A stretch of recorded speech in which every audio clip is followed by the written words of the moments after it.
bagaimana sejarah kehidupan Rasulullah SAW mulai dari kelahiran sampai nantinya beliau wafat, dan runtutan panjang sejarah beliau ini akan kita kupas di dalam kajian rutin yang insya Allah kalau Ustadznya berkelapangan waktu, insya Allah ini akan kita lanjutkan 1 bulan sekali di awal bulan.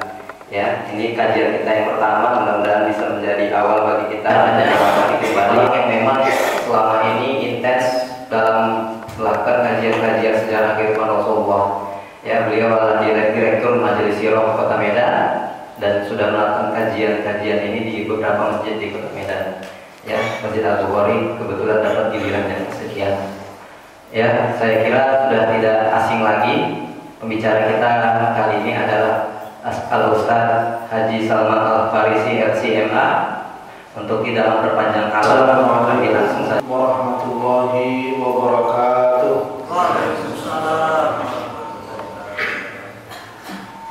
Alhamdulillahilladzi arsala rasulahu bil huda wa dinil haqq liyudhhirahu 'ala dini kullihi walau karihal kafirun. Asyhadu an la ilaha illallah wahdahu la syarika lah wa asyhadu anna Muhammadan abduhu wa rasuluhu alladzi la nabiyya ba'dah. Allahumma shalli wa sallim wa barik ala Muhammadin wa ala alihi wa sahbihi wa mawala, amma ba'd. Bapak, Ibu-ibu, hadirin wal hadirat yang dimuliakan Allah Subhanahu wa taala.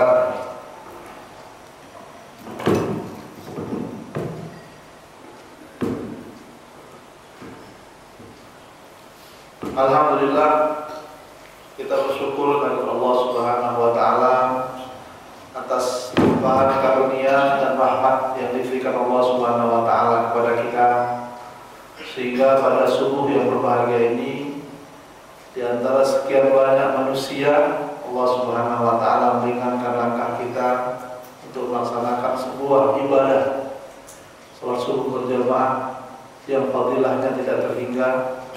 Mudah-mudahan Allah Subhanahu wa taala sebagaimana menyatukan hati kita dalam ketaatan, Allah Subhanahu wa taala juga mengumpulkan kita di surga nanti insyaallah. Amin.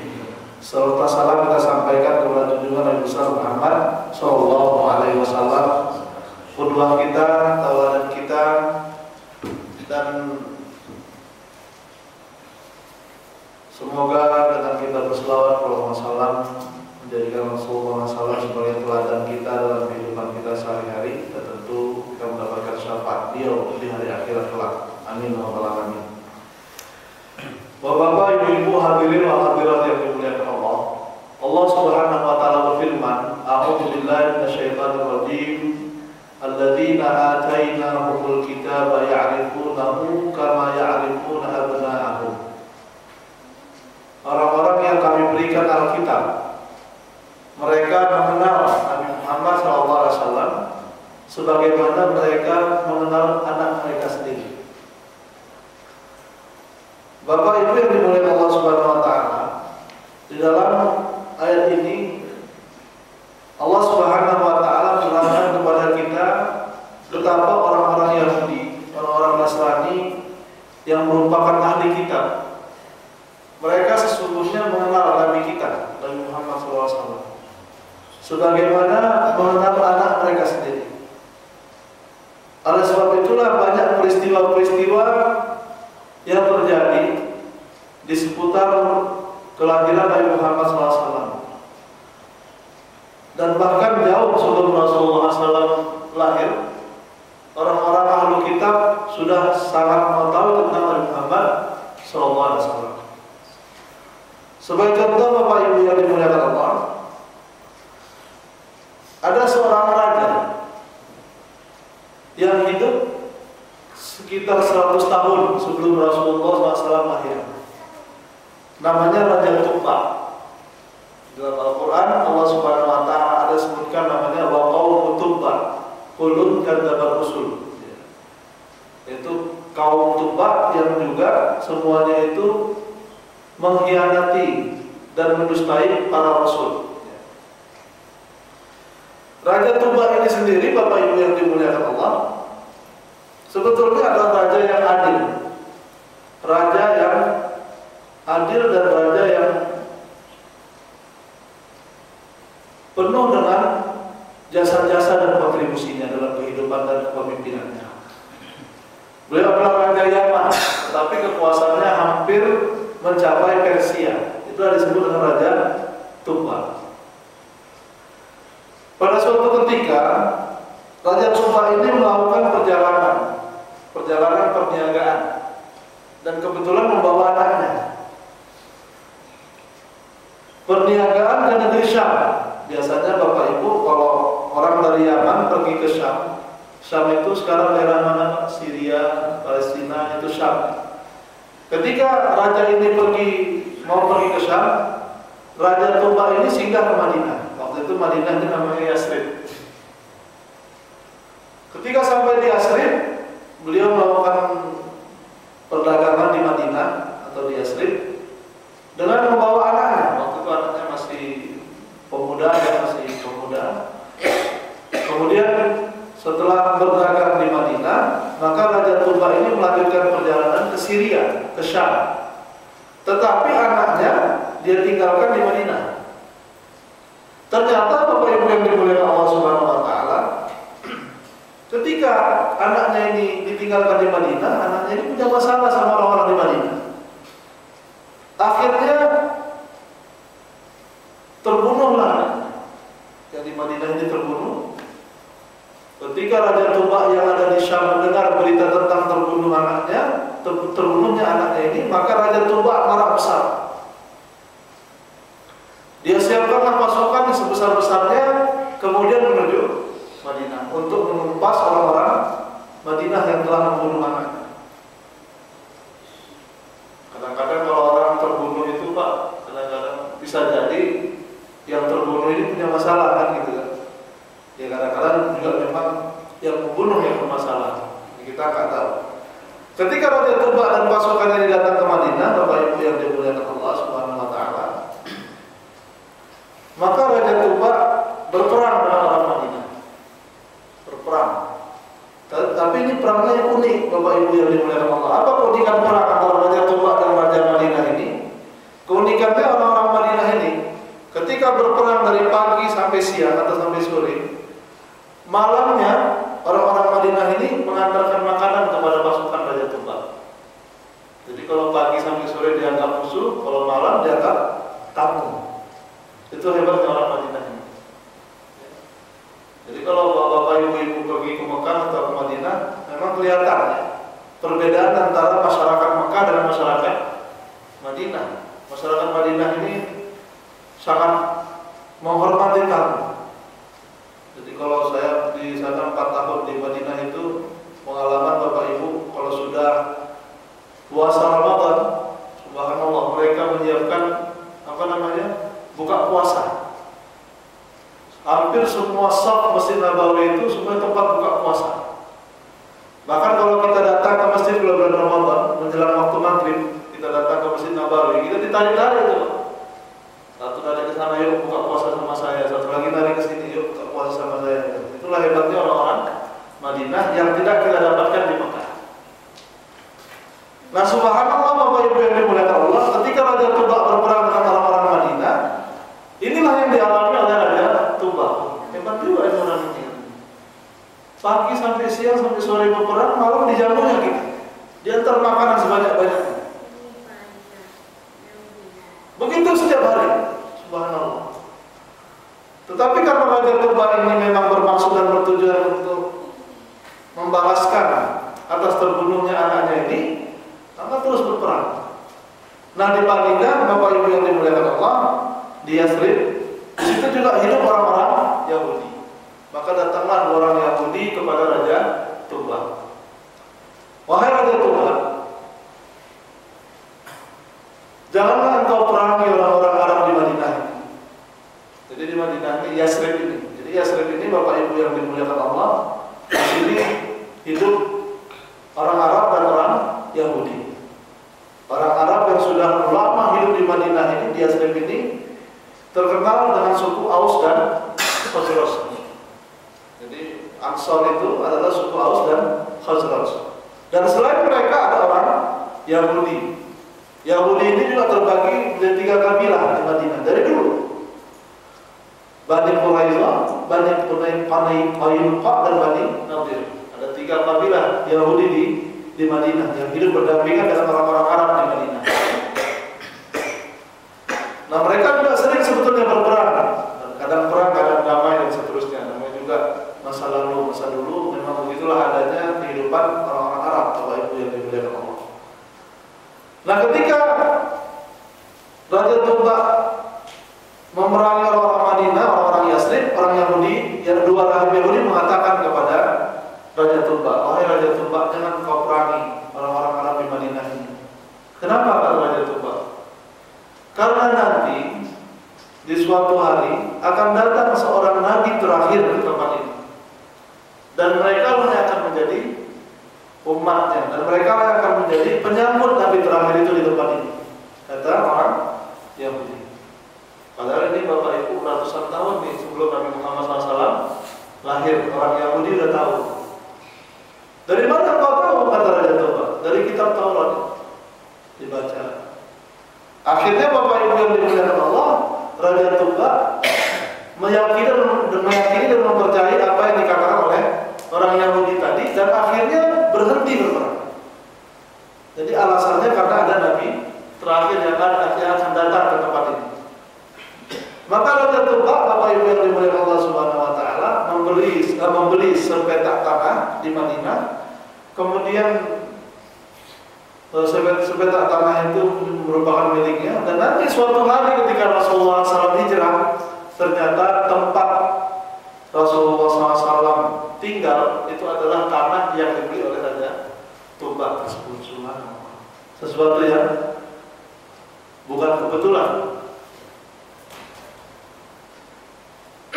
Nah, Bapak Ibu yang dimuliakan Allah Subhanahu wa taala, ketika Raja Tuba meyakini apa yang dikatakan oleh orang Yahudi tadi, maka Raja Tuba pun beriman kepada agama Yahudi pada waktu itu. Jadi agama Yahudi mungkin pada waktu itu merupakan agama tauhid, Pak. Ya, agama tauhid, karena belum ada mungkin agama Nasrani ketika itu. Allah a'lam. Jadi ketika Raja Tuba ini beriman kepada agama Yahudi, maka dibawalah orang Yahudi ini, rahib Yahudi ini ke Yaman bersama Raja Tuba. Ketika pasukan Raja Tuba melewati Mekah, karena Yaman itu Pak, kalau dari Madinah harus melewati kota Mekah. Ketika lewat kota Mekah, Bapak Ibu yang dimuliakan Allah Subhanahu wa taala, Raja Tuba ini dihasut oleh kabilah Bani Zuhair. Jadi ada kabilah Bani Zuhair, ini kabilah yang selalu berperang dengan orang-orang Quraisy. Kata kabilah Bani Zuhair, "Wahai Raja Tuba, adakah engkau menginginkan emas, perak, dan harta yang berlimpah-limpah?" "Maulah," kata Raja Tuba. "Di mana rupanya?" "Engkau tahu di desa ini," ditunjuk Mekah, "ada sebuah rumah yang disebut Ka'bah." "Ya, tahulah," kata Raja Tuba. "Di dalam Ka'bah ini dipenuhi dengan segala macam harta benda, emas, perak, permata, harta benda yang berharga, disimpan di dalam Ka'bah." Karena memang Ka'bah ini, Bapak Ibu yang dimuliakan Allah, selain tempat berhala, maka mereka juga orang-orang Quraisy menyimpan emas, perak yang sangat banyak dalam Ka'bah ini. Maka Raja Tuba, Bapak Ibu yang dimuliakan Allah Subhanahu wa taala, berkeinginan untuk menyerang Ka'bah. Ini sebelum Abraham menyerang Ka'bah, memang sudah ada yang punya niat untuk menyerang Ka'bah. Ketika ingin menyerang Ka'bah, 2 orang Yahudi ini tadi menasihati Raja Tuba. "Wahai Raja Tuba, apakah engkau ingin menyerang Ka'bah dan kaumnya?" "Iya," kata Raja Tuba, "karena di dalamnya ada harta benda." Biasa Bapak Ibu yang dimuliakan Allah, kalau zaman dulu ekspansi militer itu biasa dalam rangka untuk mendapatkan ghanimah ataupun harta rampasan. Jadi ekspansi militer itu kepada negeri-negeri yang memang kaya ataupun berpenghasilan besar. Ketika Raja Tuba punya niat seperti itu, maka hanya Yahudi mengatakan, rahim Yahudi mengatakan, "Wahai Raja Tuba, udahlah, tidak perlu engkau hancurkan Ka'bah itu. karena itu adalah satu-satunya rumah Allah yang dimuliakan oleh Allah Subhanahu wa taala. Ya, jadi apa yang harus kulakukan, kata Raja Tuba? Jangan diserang, jangan diperangi. Pergi ke sana, muliakan rumah itu, kata orang Yahudi. Tawaf di situ. Engkau kenapa tidak tawaf? Kata Raja Tuba. Kenapa? Karena kan orang Yahudi. Kenapa nggak tawaf? Kami orang-orang Bani Israel tawaf di situ. Kata orang Yahudi, rahim Yahudi. Kenapa tidak tawaf? Karena di dalamnya masih banyak berhala. Akhirnya Raja Tuba pergi ke Mekah, Bapak Ibu yang dimuliakan Allah, dan tawaf. Kemudian menginap di Mekah, bermalam di Mekah. Dan di dalam tidurnya Raja Tuba ini bermimpi. Apa mimpinya Bapak Ibu yang dimuliakan Allah? Mimpinya Raja Tuba ini memakaikan baju untuk Ka'bah, memakaikan kiswah untuk Ka'bah. Ketika bangun dari tidurnya Bapak Ibu yang dimuliakan Allah, ini dianggapnya sebuah ilham dari Allah Subhanahu wa taala. Kemudian dia perintahkan untuk membuat baju dari Ka'bah yang sebelumnya Ka'bah tidak pernah berbaju. Tidak pernah berbaju. Ya. Dibuat dari kain yang paling mahal ketika itu dan paling mewah. Kalau Raja Tuba kemudian ditutuplah Ka'bah itu dengan kain tersebut. Dan Raja Tuba inilah Bapak Ibu yang dimuliakan Allah, seorang raja atau seorang yang pertama sekali memberikan baju kepada Ka'bah, yaitu kiswah. Itulah sejarah kiswah yang kita lihat Bapak Ibu yang dimuliakan Allah ketika kita pergi ke Masjidil Haram. Kita lihat Ka'bah itu ada bajunya. Jadi pertama sekali orang yang memberikan baju untuk Ka'bah ini adalah Raja Tuba ini. Maka Bapak Ibu yang dimuliakan Allah Subhanahu wa taala, Rasulullah SAW juga pernah bersabda, ya, la tasubbu Tuba, janganlah kalian menghina Tuba, kata Rasulullah. Karena dia adalah orang pertama yang menghiasi Ka'bah, kata Rasulullah. Padahal ini ratusan tahun ya, sebelum Rasulullah SAW ada, tapi itulah yang dibuat oleh Raja Tuba ini terhadap Ka'bah. Nah, kemudian Bapak Ibu yang dimuliakan Allah Subhanahu wa taala, Raja Tuba ini pulang ke Yaman bersama dua rahib Yahudi. Maka sejak itulah negeri Yaman menjadi negeri yang masyarakatnya menganut agama Yahudi. Inilah sejarah Yahudi masuk ke Yaman. Subhanallah. Jadi ini salah satu bukti Bapak Ibu yang dimuliakan Allah, orang-orang ahli kita sangat tahu terhadap Nabi Muhammad SAW sebagaimana mereka mengetahui anak mereka sendiri. Ada lagi kisah yang menarik Bapak Ibu yang dimuliakan Allah. Nabi Muhammad SAW kenapa disebut dengan nama Muhammad? Padahal ketika itu belum ada satu orang pun di Mekah yang punya nama Muhammad. Jadi Muhammad ini nama baru ini. Biasa orang kasih nama Abdullah, Abdul Muttalib, ya, Abdul Manaf, dan seterusnya. Belum ada orang yang memberikan nama Muhammad. Kisahnya seperti ini Bapak Ibu yang dimuliakan Allah. Ketika Abdul Muttalib ini siapa Bapak Ibu? Kakek Rasulullah SAW.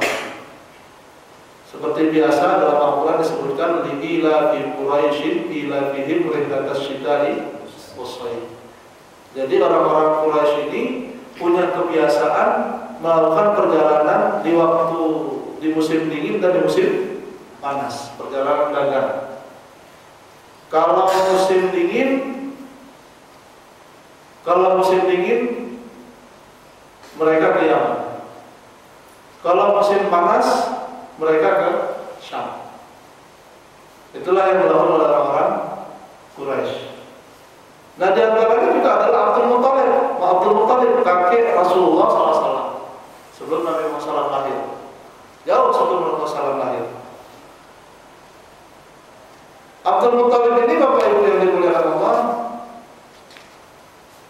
berjalan bersama 4 orang kawannya. 4 orang kawannya ini namanya Sulaiman ibn Mujashid, kemudian 3 orang ya, Uhayyah ibn Halas dan Amran bin Rabi'ah.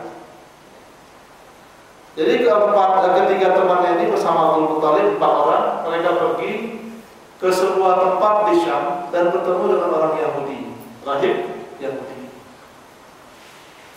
Seperti biasa, Bapak Ibu yang dimuliakan Allah, mereka berbicara dari mana, bagaimana, dan seterusnya, apa kabar, ya. Sampai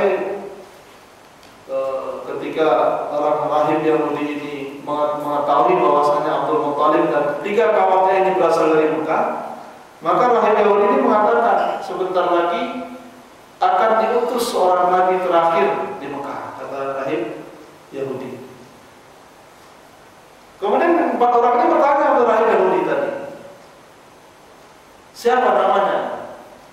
Karena tahu udah ada orang ini ditanya namanya. Kemudian rahib Yahudi ini mengatakan namanya Muhammad. Kalau dicari siapa di Mekah ada namanya Muhammad? Nggak ada, rasa nggak ada yang namanya Muhammad di Mekah. Akhirnya Bapak Ibu yang dimuliakan Allah, 4 orang tadi, Abdul Muttalib, Sulaiman bin Mujashib, Uhayhai bin Halaj, Amr bin Rabi'ah ini, Bapak Ibu yang dimuliakan Allah, mereka bersepakat kalau seandainya lahir anak, atau kalau anak udah nggak mungkin lahir lagi, cucu, setelah ini akan mereka namakan kalau seandainya laki-laki dengan nama Muhammad. Itulah kisahnya. Maka 4 orang ini seperti Uhayhai bin Halaj dan Rabi'ah, semuanya memberikan nama anaknya Muhammad. Tetapi yang di luar lahir adalah Nabi Muhammad SAW. Maka Abdul Muttalib memberikan nama Muhammad. Ini juga salah satu bukti kalau orang Yahudi sangat mengetahui tentang Nabi Muhammad SAW sebagaimana mengetahui anak mereka sendiri. Nah, banyak kisah Bapak Ibu yang dimuliakan Allah Subhanahu wa taala tentang orang Yahudi dan Nasrani mengetahui tentang Nabi Muhammad SAW yang menunjukkan bahwa justru kita umat Islam ini banyak yang nggak kenal Nabi Muhammad SAW, sehingga kecintaan kita kepada Rasulullah SAW mungkin gantung karena ketidakkenalan kita kepada Nabi Muhammad SAW. Sementara orang-orang Yahudi, orang-orang Nasrani, subhanallah, mereka kenal betul dengan Nabi Muhammad SAW. Tetapi karena balagat humul hawa, karena mereka dikalahkan oleh hawa nafsu mereka, maka pengenalan mereka bukan menghasilkan kecintaan, tetapi iri dan dengki dan kebencian kepada Nabi Muhammad SAW. Ada beberapa sebab Bapak Ibu yang dimuliakan Allah. Yang pertama, karena Nabi Muhammad SAW ini lahir bukan dari kalangan Bani Israel. Ini juga yang membuat mereka berupaya untuk mencelakakan Nabi Muhammad SAW. Ya, ada sekitar 3 orang Yahudi pada suatu hari mereka datang ke rumah Halimatus Sa'diyah. Ketika itu Halimah sedang mengasuh Nabi Muhammad SAW. Ketika datang 3 orang Yahudi ini melihat Nabi Muhammad SAW sedang main-main, sedang bermain. Kemudian bertanya kepada Halimah, wahai ibu, ini anak siapa? Anak saya, kata Halimah. Wah, ini kayaknya betul ini. Inilah Muhammad. Mereka mau bunuh Nabi Muhammad SAW kecil. Ayahnya mana? Ditunjuknya itu ayahnya lagi di ladang. Siapa namanya? Haris. Ditunjuknya suaminya. Oh, ini berarti bukan Muhammad, karena Muhammad dalam kitab kita belum punya ayah. Itulah diselamatkan Nabi Muhammad. Masalah akhirnya 3 orang Yahudi itu pergi. Ketika Rasulullah SAW dibawa berjalan juga bersama Abu Thalib ke Syam untuk melakukan perdagangan, juga ada seorang rahib yang bernama Buhairah. Buhairah juga mengatakan kepada Abu Thalib, wahai Abu Thalib, ini anakmu ini mempunyai urusan yang besar. Setelah dia dari tanda-tanda kenabian dan sebagainya, cepat kau pulang, jangan teruskan perjalanan. Ini membuktikan bahwasanya orang-orang Nasrani juga sangat mengetahui Nabi Muhammad SAW. Ketika Rasulullah SAW membawa harta dagangan, barang dagangan Siti Khadijah radhiyallahu anha di umur sekitar 25 tahun bersama Maisar, juga bertemu dengan seorang pendeta pengganti Buhairah di Syam. Ketika itu Rasulullah SAW berteduh di sebuah pohon. Ditanya Maisarah, "Wahai Maisarah," Maisarah itu laki-laki Pak, bukan perempuan ya. Kadang di kita ini Maisarah banyak jadi nama perempuan ya. Jadi ditanya, "Wahai Maisarah, itu siapa yang duduk di bawah pohon itu?" Itu Muhammad, orang Mekah. Apa kata pendeta ini? Wallahi, tidak ada yang pernah berteduh di bawah pohon itu melainkan dia seorang nabi. Ini pernyataan dari seorang pendeta di usia Rasulullah SAW berumur 25 tahun membawa barang dagangan Siti Khadijah radhiyallahu anha. Jadi Bapak Ibu yang dimuliakan Allah Subhanahu wa taala, maka dengan mempelajari sirah ini kita mengenal Nabi Muhammad SAW. Ketika kita mengenal dengan sejarah sesama, maka kita juga akan mengenal Nabi Muhammad SAW secara pribadi beliau. Bagaimana kepribadian beliau Nabi Muhammad SAW sejak lahir sampai Rasulullah SAW wafat. Bagaimana beliau Rasulullah SAW menjadi seorang yang al-amin, yang sangat dipercaya sebelum menjadi Nabi dan Rasul. Tidak pernah menyembah berhala. Di sela-sela orang-orang Quraisy terbiasa menyembah berhala. Tidak pernah berdusta. Di sela-sela orang-orang Quraisy banyak yang berdusta. Tidak pernah melakukan hal-hal yang memalukan. Di sela-sela itu merupakan kebiasaan orang-orang Quraisy. Itulah Rasulullah SAW disebut dengan Al-Amin. Maka Bapak Ibu yang dimuliakan Allah Subhanahu wa taala, dengan kita mempelajari sirah, maka kita paham betul tentang Nabi Muhammad SAW, tentang keluarga Nabi dan Rasul. Coba Bapak Ibu bayangkan alangkah luar biasanya orang-orang kafir, orang-orang yang memusuhi Islam pada saat ini, mereka berupaya untuk menjelek-jelekan dan menghina Nabi Muhammad SAW. Yang disebut Nabi Muhammad tukang kawin lah, gila perempuan lah, dibikin karikatur dan sebagainya. Kalau umat Islam yang nggak ngerti sejarah, yang tidak paham tentang sirah Nabi Muhammad SAW, mendapatkan propaganda dan fitnah seperti ini, mudah terprovokasi. Ya betul juga, Nabi Muhammad SAW istrinya 9, bahkan 12. Memang lagi gila perempuan Nabi Muhammad. Jadi terprovokasi. Kalau kita tidak memahami sejarah Nabi Muhammad SAW, kalau kita memahami sejarah, kita baca bagaimana sejarah keluarga Nabi Muhammad SAW. Rasulullah SAW berkeluarga, menikah dengan Siti Khadijah. Sampai wafat Siti Khadijah, Rasulullah SAW tidak pernah menikah dengan yang lain. Ketika Siti Khadijah meninggal dunia, Bapak Ibu yang dimuliakan Allah, barulah Rasulullah SAW menikah lagi dengan Saudah binti Zam'ah, seorang wanita yang sudah lanjut usia, bukannya cantik dan tidak menarik.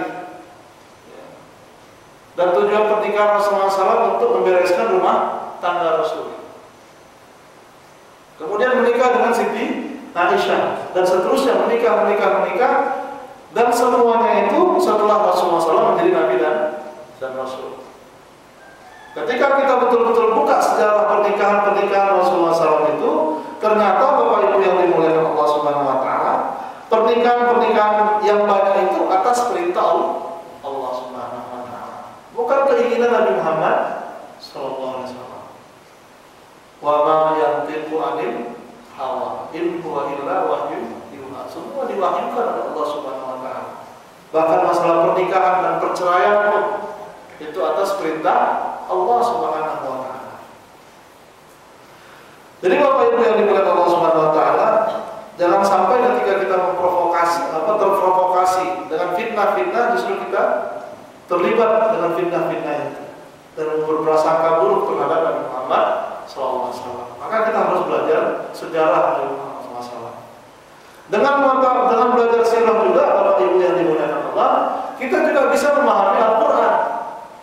Karena Al-Quran ini subhanallah diturunkan Allah Subhanahu wa taala secara berangsur-angsur.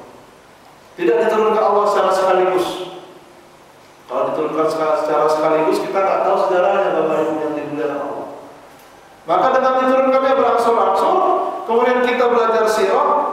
Belajar sejarah Rasul, kita paham bagaimana Al-Quran itu diturunkan Allah Subhanahu wa Ta'ala. Kapan waktunya dan dalam keadaan bagaimana keadaannya. Sehingga dengan kita belajar sejarah masalah, kita paham. Iqra bismi rabbikal ladzi khalaq, khalaqal insana min 'alaq, dan seterusnya diturunkan pada awal Rasulullah menerima wahyu. Bagaimana kisahnya? Ya ayyuhal mudaththir qum fa'anzir wa rabbaka fakabbir wa thiyabaka fatahhir, surah Al-Mudaththir. Kapan dan bagaimana keadaannya? Sehingga Bapak Ibu yang dimuliakan Allah, ayat-ayat Al-Quran yang diturunkan oleh Allah Subhanahu wa Ta'ala mengikut kepada sejarah dan sirah Rasulullah SAW ini menjadikan kita betul-betul paham tentang substansi makna yang terkandung dari ayat yang diturunkan Allah Subhanahu wa Ta'ala tersebut. Surat Al-Tahrim, banyak surat-surat yang diturunkan Allah Subhanahu wa Ta'ala, itu kejadian-kejadian yang membuktikan Bapak Ibu yang dimuliakan Allah Subhanahu wa Ta'ala. Inilah gunanya belajar sejarah Nabi Muhammad sallallahu alaihi wasallam. Kemudian dengan belajar sejarah Nabi Muhammad SAW, kita juga mendalami tentang tahapan-tahapan perjuangan dakwah Nabi Muhammad SAW sehingga dakwah Rasul ini sukses dan diterima oleh masyarakat Arab. Ketika Rasulullah SAW berdakwah, Bapak Ibu yang dimuliakan Allah SWT, sampai kepada tahapan Rasulullah SAW berani mengatakan, la yajtami'u dinani fi jaziratil Arab. Tidak boleh ada dua agama berkumpul di jazirah Arab. Tidak boleh ada dua agama yang berkuasa di jazirah Arab. Ini menunjukkan bahwasanya Rasulullah SAW sukses membawa dakwah ini. Kemudian Bapak Ibu yang dimuliakan Allah SWT, tidak ada buruk sangka terhadap dakwah Rasulullah SAW, karena orang-orang musuh-musuh Islam menganggap dakwah Rasulullah SAW ini dakwah yang kejam, penuh dengan pembunuhan dan pertumpahan darah dan lain sebagainya, pemaksaan. Kalau kita betul-betul membaca sejarah, kita jadi memahami apa hakikat peperangan di zaman Rasulullah SAW. Kenapa terjadi peperangan? Sehingga dengan belajar sejarah ini, Bapak Ibu yang dimuliakan Allah, juga kita tidak sempat terprovokasi oleh orang-orang atau musuh-musuh Islam yang memprovokasi kita. Bahwasanya Islam agama yang kejam, agama teroris dan lain sebagainya. Jadi subhanallah Bapak Ibu, semakin orang-orang musuh-musuh Islam di Eropa menjelek-jelekkan Nabi Muhammad SAW, menjelek-jelekkan keluarga Rasulullah SAW, menjelek-jelekkan dan menfitnah Islam, bahwa Islam agama yang keras, agama teroris, maka semakin banyak orang-orang di Eropa ini yang mempelajari Islam. Ketika banyak mempelajari Islam, subhanallah Bapak Ibu yang dimuliakan Allah, justru yang paling banyak masuk Islam itu orang-orang dari sana. Jadi kalangan yang intelektualnya yang menengah ke atas, justru yang banyak masuk Islam dibandingkan yang kalangan intelektualnya menengah ke bawah. Ketika difitnah, ketika disebutkan hal-hal yang tidak semestinya terhadap Islam, maka banyak orang-orang Eropa yang masuk Islam. Jadi Bapak Ibu yang dimuliakan Allah Subhanahu wa Ta'ala, kita mengetahui tahapan dakwah Rasulullah SAW. Bagaimana di Mekah, bagaimana di Madinah, bagaimana Rasulullah SAW berdakwah dan berjumpa dengan orang-orang kabilah-kabilah yang haji ke Mekah. Bagaimana cara Rasulullah SAW berhadapan dengan intimidasi, dengan tekanan yang dihadirkan oleh orang-orang Quraisy kepada Rasulullah SAW dan para sahabat dan seterusnya. Dan bagaimana pula di Madinah, apa yang dilakukan Rasulullah SAW kepada orang-orang Yahudi yang ada di Madinah. Maka ini semua Bapak Ibu yang dimuliakan Allah menjadi sebuah konsep dakwah yang komprehensif ketika ingin kita membangun sebuah peradaban Rasulullah SAW. Nah, Bapak Ibu yang dimuliakan Allah Subhanahu wa Ta'ala,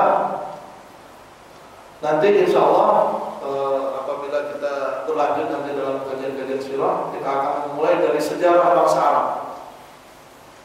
Sejarah bangsa Arab, terus kemudian sejarah Nabi Ibrahim alaihissalam.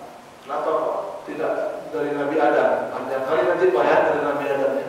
Kita dari Nabi Ibrahim alaihissalam. Karena Nabi Ibrahim alaihissalam garis keturunan sampai kepada Nabi Muhammad SAW dari silsilah Nabi Ismail alaihissalam. Kita akan bercerita tentang kota Mekah secara keseluruhan, apa yang terjadi di Mekah sepanjang sejarah sebelum Nabi Muhammad SAW lahir. Sehingga Bapak Ibu yang dimuliakan Allah, kita memahami betul isyarat-isyarat berita-berita gembira tentang kelahiran Nabi Muhammad SAW tersebut. Kemudian kita akan membahas tentang lahirnya Nabi Muhammad SAW. Rasulullah SAW sebelum menjadi Nabi dan Rasul, kemudian Rasulullah SAW setelah menjadi Nabi dan Rasul di Mekah, kemudian hijrah ke Madinah, kemudian Rasulullah SAW wafat. Setelah itu kita akan masuk kepada sesi berikutnya, sejarah Khulafaur Rasyidin di zaman Abu Bakar Siddiq radhiyallahu anhu, Umar bin Khattab radhiyallahu anhu, masuk ke zaman Utsman dengan fitnah, kemudian zaman Ali bin Abi Thalib dengan peperangan di kalangan sesama kelompok orang-orang Islam. Kemudian kita masuk ke zaman Muawiyah sahabat Rasulullah yang menjadi Amirul Mukminin setelah Ali bin Abi Thalib radhiyallahu anhu. Kemudian terus sejarah tentang Bani Umayyah, Bani Abbasiyah, dan masa Mamalik setelah runtuhnya kerajaan Abbasiyah sampai Daulah Utsmaniyah. Dan sejarah ini cukup panjang ya Bapak Ibu yang dimuliakan Allah. Mudah-mudahan dengan demikian kita bisa memahami sejarah ini, dan kemudian kita bisa sama-sama memahami bagaimana kita sebagai umat Nabi Muhammad SAW dengan sejarah ini kita punya pedoman untuk punya opini, untuk punya pemahaman tentang dakwah, kemudian membangun peradaban umat ini insyaallah dengan saya katakan. Bapak Ibu yang dimuliakan Allah Subhanahu wa taala, intinya Rasulullah SAW sebagaimana yang difirmankan oleh Allah Subhanahu wa taala, wa ma arsalnaka illa rahmatan lil alamin. Tidaklah aku utus engkau wahai Muhammad melainkan sebagai rahmat, kasih sayang bagi seluruh alam. Jadi Rasulullah SAW diutus oleh Allah Subhanahu wa taala bukan untuk menjadikan umat Islam sebagai umat yang eksklusif, umat yang tidak berbaur, tetapi umat Islam adalah sebagai umat yang ekspansif. Apa itu ekspansif, Pak? Menyebar kemana-mana, memberikan warna kepada masyarakat dunia. Bukan eksklusif di masjid-masjid, tetapi ekspansif di politik, di ekonomi, di sosial. Kita adalah umat yang ekspansif. Sehingga Allah SWT mengatakan kepada kita, kuntum khaira ummatin. Kita kali ini kata Allah Subhanahu wa taala sebaik-baik umat, kata Allah. Ukhrijat linnas. Dikeluarkan, kalau ukhrijat dikeluarkan untuk seluruh manusia. Dalam rangka apa? Dalam rangka amar ma'ruf nahi munkar. Dan dalam rangka menyebarkan keimanan kepada Allah Subhanahu wa taala. Nah, Bapak Ibu yang dimuliakan Allah Subhanahu wa taala, rahmatan lil alamin, dan sebagai umat yang ekspansif. Inilah inti daripada yang kita inginkan, hasil daripada kita belajar sirah Rasulullah SAW ini. Kita menjadi umat yang betul-betul bukan hanya eksklusif, tetapi juga ekspansif. Jadi umat Islam yang menyebar dan memberikan warna kepada seluruh manusia sebagai rahmatan lil alamin. Mudah-mudahan ini bisa bermanfaat. Aku qouli hadza astaghfirullah li wa lakum, mohon maaf atas segala kekurangan dan kesalahan. Assalamualaikum warahmatullahi wabarakatuh. Baik, pengantar dari kajian sirah kita. Kalau ada bapak-bapak yang ingin, saya pernah melihat judul buku, ya kan? Judul buku itu keluarga Yahudi hidup untuk Islam. Jadi Yahudi ini tepatnya menganut agama apa ya?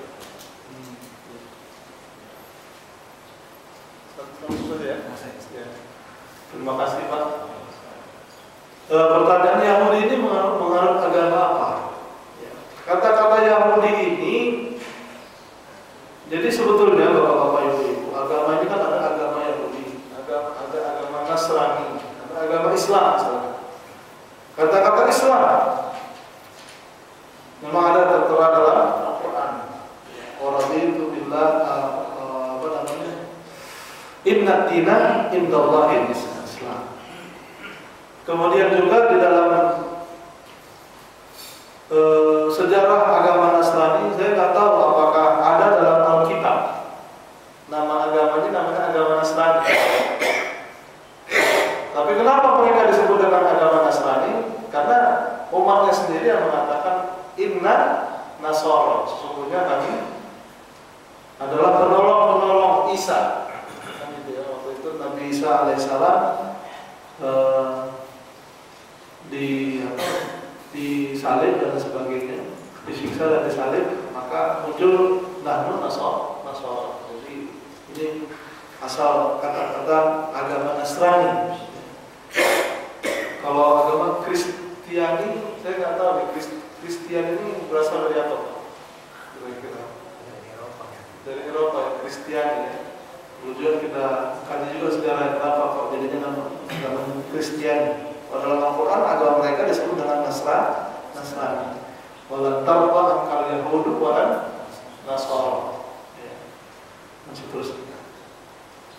Wa qalatil yahudu Uzairun ibnullah wa qalatil nasara al-masihu ibnullah. Jadi sudah dijadikan Allah Subhanahu wa taala nama-nama Yahudi dan Nasrani ini sebagai nama agama. Kemudian apa asal kata-kata Yahudi? Sebetulnya orang-orang Yahudi ini agama mereka adalah agama yang sifatnya rasis, karena memang Allah Subhanahu wa taala mengutus para nabi dan rasul di masa lalu untuk umatnya.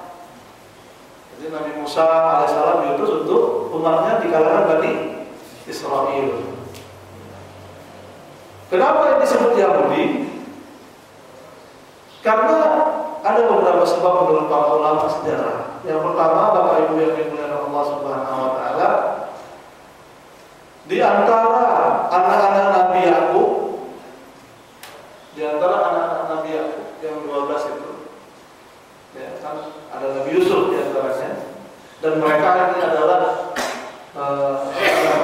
cikal bakal keturunan Bani Israel. Bani itu artinya anak, Israel artinya Yakub. Itu adalah Yakub. Israel ini bahasa Ibrani yang artinya Abdullah. Israel itu Abdul, Il itu Allah. Jadi Abdullah sebetulnya Israel. Jadi Bani Israel sebetulnya Bani Abdillah. Yang disebut Abdillah ini adalah Nabi Yakub. Jadi keturunan Nabi Yakub ini yang 12 orang ini, di antara mereka ada yang namanya Yahuda. Ada yang namanya Yahuda. Sehingga kalau nggak salah anak yang paling besar Yahuda ini. Sehingga keturunan dari mereka yang 12 ini disebut dengan Yahudi. Ini menurut para ulama. Kemudian juga ketika dalam sebuah peristiwa orang-orang Bani Israel mengatakan nahnu hudna ilaik. Ya, hudna ini mendapatkan petunjuk dari Allah Subhanahu wa taala. Maka dari kata-kata hudna mereka dikatakan sebagai umat Yahudi. Jadi orang-orang Bani Israel, orang-orang Yahudi ini, bapak-bapak, ibu-ibu, adalah merupakan kaum yang paling GR terhadap Allah Subhanahu wa taala. Maksudnya paling GR apa maksudnya? Kalau ada cerita tentang kebangsaan, mereka adalah merupakan bangsa yang merasa paling hebat, paling istimewa. Mereka menganggap di luar bangsa Yahudi adalah sama berjalannya dengan binatang. Itulah pemahaman rasis orang-orang Yahudi sampai hari ini. Nahnu abna'ullahi wa ahibbahu. Kami adalah anak-anak Tuhan dan orang-orang yang dicintai oleh Allah Subhanahu wa taala. Ini kata orang Yahudi. Jadi yang lain itu enggak.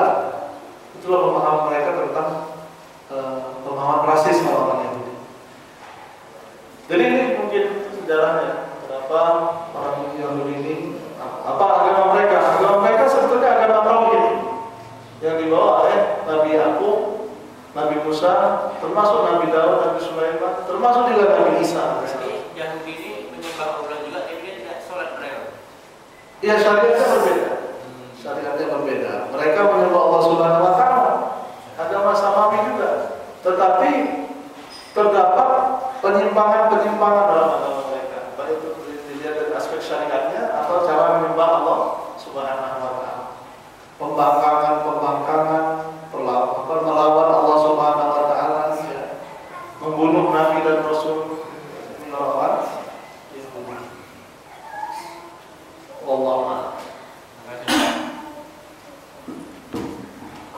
Ada lagi Bapak Ibu, kami kesempatan kalau masih ada yang ingin memberikan tanggapan ataupun pertanyaan seputar sirah Rasulullah SAW ini.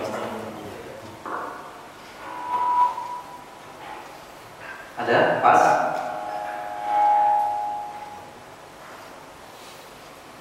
Ada lagi Pak, Bu?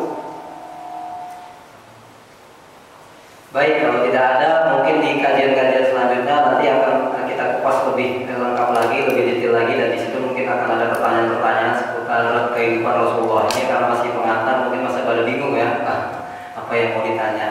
Ya, insyaallah ke depan jika Allah mengizinkan kita akan lanjutkan kajian-kajian ini, dan mudah-mudahan kita bisa selalu diberi kesehatan dan lapangan waktu seperti hari ini, insyaallah. Baiklah, langsung saja kita ditutup dengan doa. Sebelum doa, Bapak Ibu, insya Allah nanti kitab yang menjadi panduan kita, kitab Ar-Rahiqul Maktum. Terjemahan sudah ada ya, kalau nggak salah apa judulnya? Sejarah Sirah Nabi Muhammad SAW. Ya. Sirah Nabawiyah ya. Seperti ini bukunya. Ini cukup bagus, tetapi memang buku sejarah atau sirah Nabi ini banyak ya Bapak Ibu ya. Boleh yang mana saja, tetapi hati-hati, ada buku sejarah Rasulullah SAW yang memang yang menulisnya orang-orang Syiah atau orang orientalis dan sebagainya, apalagi belajar sejarah dari internet. Kadang-kadang kita sering nggak bisa ini Pak, nggak bisa menyaringnya. Betul nggak ini sejarah ini? Apalagi internet ini kan bebas. Memasukkan sejarah-sejarah, dan diantara cara orang-orang musuh-musuh Islam untuk mengelabui Islam, mereka berawal dari sejarah. Bagaimana supaya disimpangkan sejarah ini, supaya pemahaman juga jadi menyimpang. Jadi memang harus hati-hati kita dalam memilih. Dan buku Ar-Rahiqul Maktum ini termasuk buku terbaik di bidang sejarah, intinya dari periwayatannya dan sebagainya. Tetapi Bapak Ibu yang dimuliakan Allah, apa yang saya sampaikan nanti tidak berasal dari sini semua. Saya juga mengutip dari buku-buku yang lain. Ada Tarikh Tabari, kemudian Al-Kamil fi Tarikh yang ditulis oleh Ibnu Katsir, Al-Bidayah wa Nihayah yang ditulis oleh Ibnu Katsir. Kemudian juga banyak buku-buku sejarah yang ada di rumah ya, yang menjadi rujukan saya dalam menyampaikan cerita-cerita atas sejarah Nabi Muhammad SAW nanti ke depan, insyaallah. Tetapi untuk pegangan awal kita supaya kita paham, saya sarankan kepada Bapak Ibu beli buku ini gitu. Beli buku tentang sirah Nabawiyah ini, baca-baca. Kalau bisa sebelum kita hadir di majelis ini, kita udah membaca sehingga ketika diulas nanti kita bisa berdiskusi tentang sejarah masalahnya. Kita tutup dengan doa. A'udzubillahi minasyaitonirrajim. Bismillahirrahmanirrahim. Alhamdulillahirabbil alamin. Hamdan yuwafi ni'amahu wa yukafi'u mazidah. Ya Rabbana lakal hamdu kama yanbaghi li jalali wajhikal karim wa 'azimi sultanik. Allahumma shalli wa sallim wa barik ala Muhammad wa ala alihi wa sahbihi ajma'in. Allahumma ighfir lana wa liwalidina warhamhum kama rabbawna shighara wa li jami'il muslimin wal muslimat wal mu'minin wal mu'minat al ahya'i minhum wal amwat bi rahmatika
Kurang aja.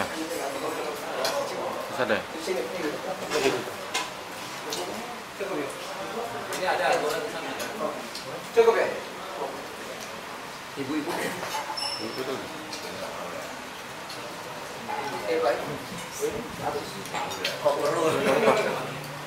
Ada juga ada.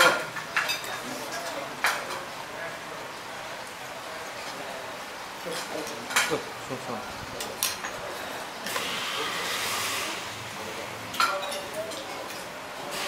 Jangan